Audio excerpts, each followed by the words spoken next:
تو یہ سب کچھ جو اب چل رہا ہے، تو وہ جو غلام نہیں تھے اب وہ آج کل ٹوٹل غلام ہیں اور وہ غلامی جو ہے وہ اپنی کر رہے ہیں۔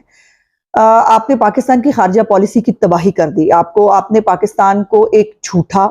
ایک ناکام اور ایک فساد سے بھرا ہوا ایک ملک جو ہے وہ آپ نے پوری دنیا کو دکھایا۔ جو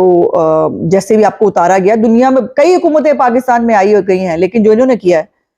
وہ پاکستان کی تاریخ میں کبھی نہیں ہوا کہ جو ہے وہ ملک کو آگ لگا دو، لانگ مارچ کرو، پھر وہ تقرریوں کو روکنے کی کوشش کرو اور سائفر کے اوپر کھیلنے کی، یاد ہے نا وہ آڈیو آپ کو، سائفر پہ کھیلیں گے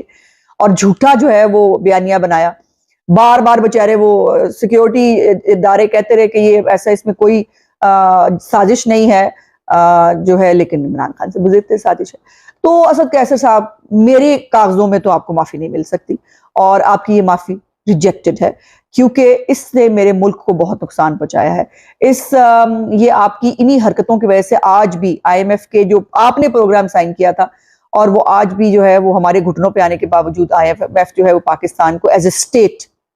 جو ہے وہ اس کو اعتبار کرنے کے لیے تیار نہیں ہے۔ تو آپ کی معافی ریجیکٹڈ ہے، میں آپ کو معاف نہیں کر سکتی۔ باقی تسی لوگوں نے کی کرنا ہے، قیصر صاحب نے معافی دینی نہیں دینی یہ آپ کے ہاتھ میں۔ اچھا، اب دوسری معافی جو ہے وہ ہے ہماری سائڈ سے، اور وہ آج ہوئی ہے۔ جو آج ہمارے وفاقی وزیر قانون ہے اعظم نذیر تالٹ صاحب، انہوں نے جو ہے وہ، میرے لیے تو انکشاف نہیں تھا، میں تو پہلے سے اس بارے میں مجھے نو ہاؤ تھی کہ جو، اور میں اس کو آپ کو پتہ ہے ایک دفعہ پہلے بھی بات 2 دفعہ کر چکی ہوں اپنے ولاگز کے اندر، کہ جو ووٹ دیا تھا سپریم جوڈیشل کاؤنسل میں، اس وقت بہت آپ کو پتہ ہے کہ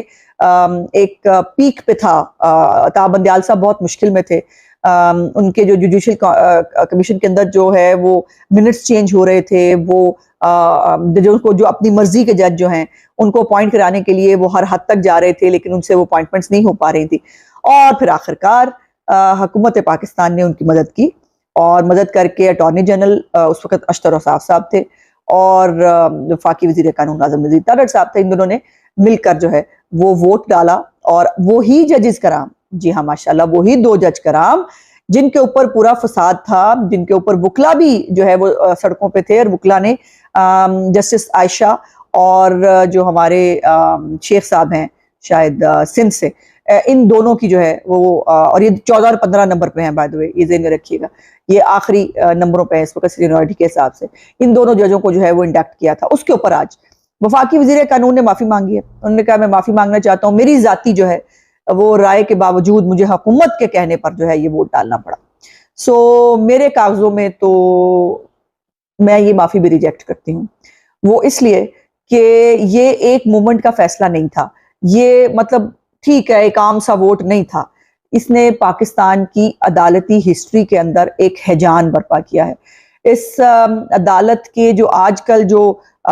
بینچ جس طرح سے جو بنا ہے، کل جو دیکھیں نا چھکے کے ساتھ نہیں معاملہ حل ہوا، تو بندیال صاحب کا چھکا جو ہے جب وہ مطلب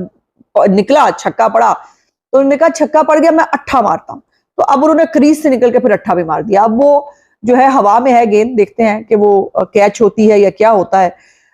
کیونکہ میری اطلاعات کے مطابق جو ہے وہ کل، اور یہ تو خیر پرائم منسٹر صاحب نے اعلان بھی کر دیا کہ کل ان کیمرہ کو اجلاس ہونے جا رہا ہے پارلیمنٹ کا، اور اس کے اندر جو ہے اللہ کرے کہ یہ پارلیمنٹ اپنے پیروں پہ کھڑی ہو جائے، کیونکہ بہت کلیئر ہے اس وقت عدلیہ جو اپنے معاملات میں مداخلت نہیں چاہتی، لیکن وہ بڑی ایزیلی پاکستان کی پوری تاریخ بھی اٹھا کے دیکھ لیں کہ اس نے ہمیشہ پارلیمان کی جو ہے اس کے اندر مداخلت کی ہے، اور اس کی مداخلت پاکستان کی عوام کو جو ہے وہ کئی 11 سالوں کی ڈکٹیٹرشپس کی شکل میں بھگتنی پڑی ہے، پاکستان کو دہشت گردی اور کلاشنکوف کلچر کی شکل میں بھگتنی پڑی ہے۔ تو ججز کا نام فیصلے دے کے گھر جا کے سو جاتے ہیں، لیکن پاکستانی قوم کو فیصلے بڑے مہنگے پڑتے ہیں۔ سو یہ جس طرح بندیال صاحب نے اپنے آپ کو مضبوط کیا اور بڑی کیلکولیٹڈ گیم کھیلی، میں ویسے ایک بات پہ ان کو ایڈمائر کروں گی، بڑی کیلکولیٹڈ گیم کھیلی، اور ہمارے جو حکومت کے پرانے جہاں دیدہ سینئر جو لوگ تھے ان کو یہ سمجھ نہیں آیا کہ بندیال صاحب جو ہے ان لوگوں کو لا کر، اپنی مرضی کے لوگوں کو لا کر جو ہے وہ کچھ اس قسم کی نمبر گیم کرنا چاہتے ہیں۔ نمبر گیم ایسے سنیا سی قومی اسمبلی میں ہوتی ہے، but number game supreme court میں ہوگی یہ کبھی سوچا نہیں تھا،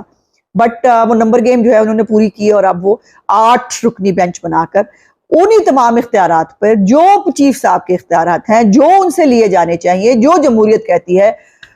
اس کے اوپر وہ سننے بیٹھ گئے ہیں، اور انہوں نے پارلیمان کا جو ایک حق ہے قانون بنانے کا، اس کو انہوں نے چیلنج کیا ہے۔ آپ دیکھتے ہیں کہ آنے والے دنوں میں کیا ہوتا ہے، اور اللہ کرے کہ جو یہ بات میری حکومت کو اور پارلیمنٹ میں بیٹھے لوگوں کو یہ سمجھ میں آ جائے کہ یہ پارلیمنٹ پہ پہلا حملہ نہیں ہے۔ پہلے بھی حملے جو ہے وہ پارلیمان نے برداشت کر لیے، لیکن اناف از اناف، کہیں اس کو ختم ہونا چاہیے اور پارلیمان پہ یہ حملے برداشت نہیں کیے جائیں گے۔ میرا آج کا ولاگ دیکھنے کا بہت بہت شکریہ۔ میرے چینل کو لائک، سبسکرائب اور شیئر ضرور کر دیجیے گا۔ خدا حافظ۔